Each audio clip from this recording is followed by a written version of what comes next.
guys, mao ni ang akong travel gikan og Panglao Bohol paingon og Lubo Batangas City. Nigikan ko dito sa Panglao og kanang Huwebes alas 4:30 sa kadlaw.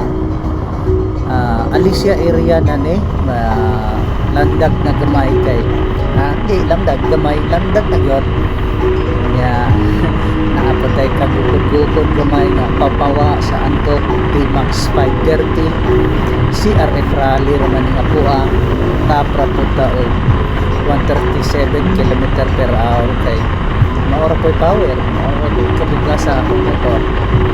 At least na lingaw lang po ko ba nala ko'y tuyo diri sa Tarlac hapit ko Batangas magbas rami dito paingon og Tarlac kani murag na replace ko ning dapita ba kay nagcarried out ko sa akong gibati patusok niya na day merkado dito. Ano ang photo ko ba guys boarding na ka going to mato gamay ram dagang tangka sakyan oy murag dayungan naman ning motor.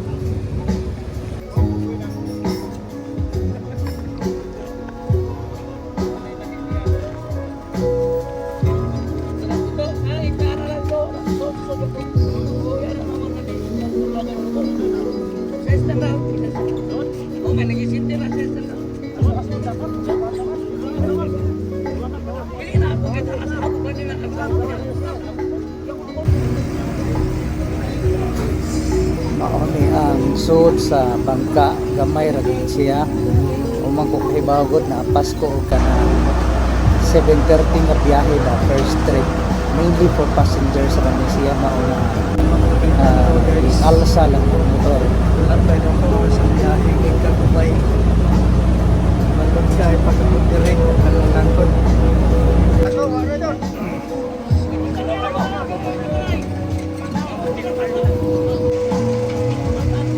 kuanan ni siya kanang Allenport paingon og Matnog 2 hours ang biyahe nya bayad po ko og 1139 sa kanang all-in motor o pasahero PPA o terminal fee.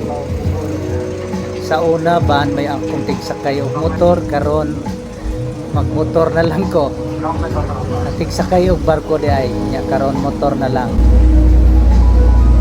Mani ang sulod sa Montenegro ferry naapod sa mga pasahero napoy truck mga 4 wheels o motor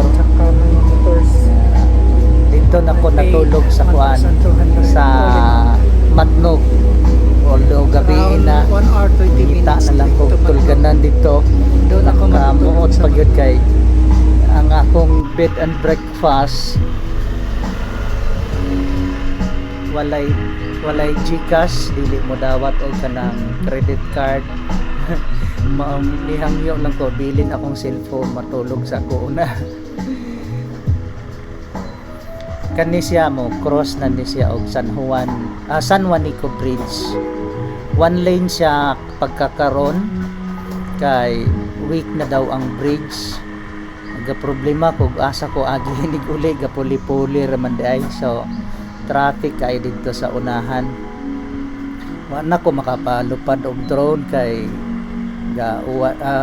dili maayong panahon taligsik ba wala ko maghunong-hunong kayo there's no point basin inig uli na lang ko maghunong-hunong magpalupad og drone.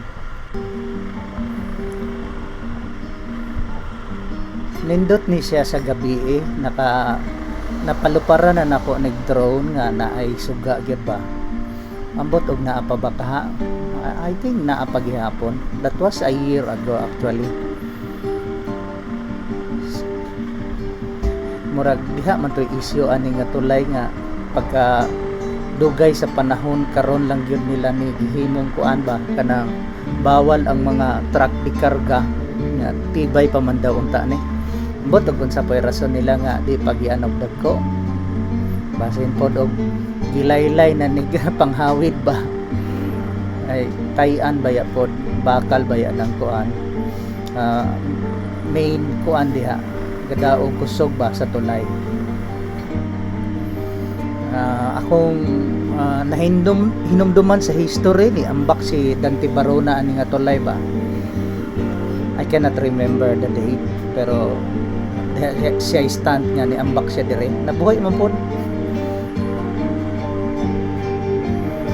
Gikan ni siya og Tacloban ini Tabuk kuana Katbalugan or Samar sakop.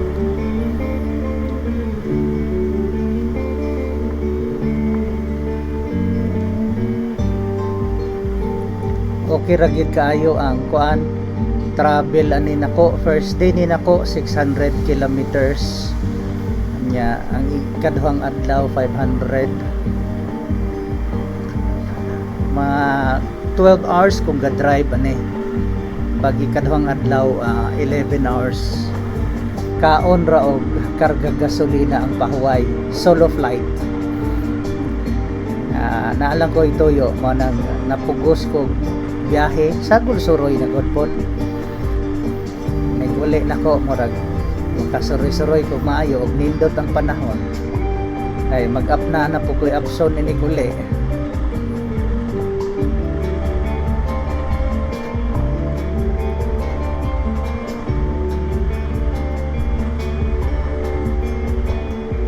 Layo-layo gid po ning tulaya, pero kuan kay ni siya essential dako kay ning gamit nga tulay kay aron di na magbarko-barko ang mga sakyanan ba.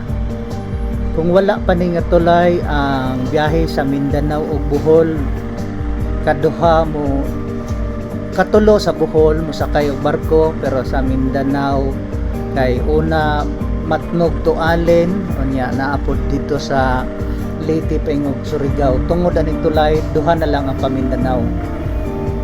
Ug wala pa tulo na ang tapos to. Dako gyud kay ning kuan gamit ning tulaya ba.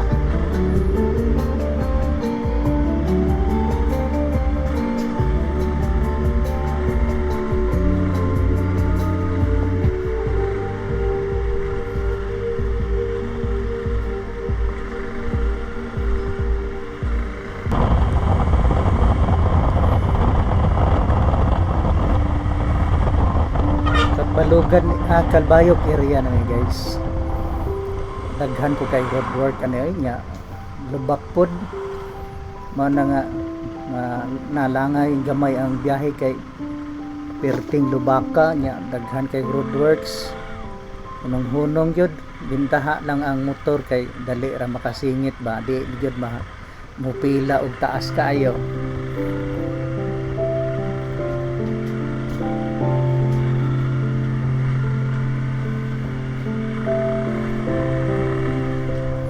Kuan lang ni kanang random lang ni nga pag-record na po sa GoPro. Hindi na pwede i-record tanan, malubat na pod. Kanigod ang lubak. Wa man intaw ni atiman na sa mga politiko diha nga main road man ipaingon og Visayas Mindanao diri man mga gitanan.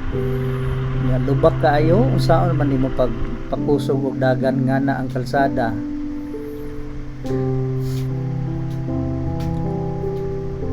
May mga tuangod ning taga Kalbayog ug Katbalugan tawag na kani mga Katbalugan area na ni guys. Tarong-tarong na ang kalsada nila, hindi pa rin sa Kalbayog.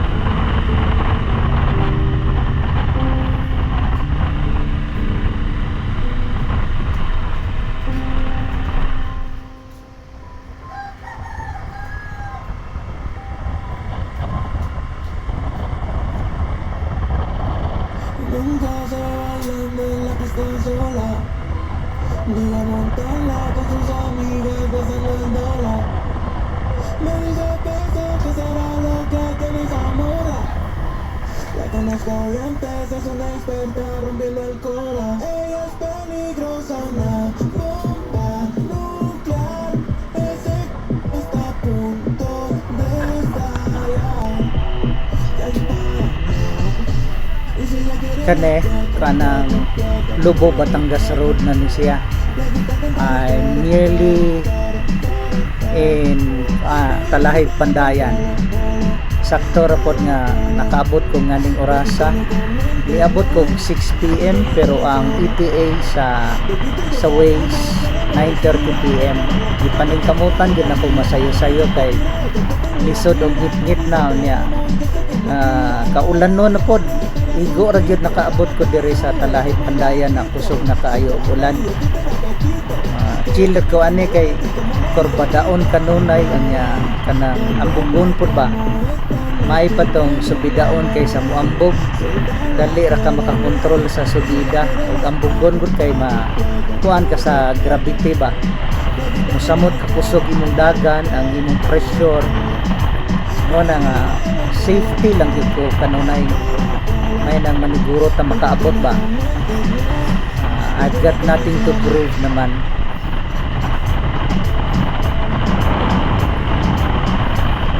Timing po na lubot akong duha ka cellphone, abot na kog dosena, kahibaw na po kog asa muliko na naman po sila signboard pero murag ka lima na po ko nakaagyan tong akal sa daa, so kamauna ko ba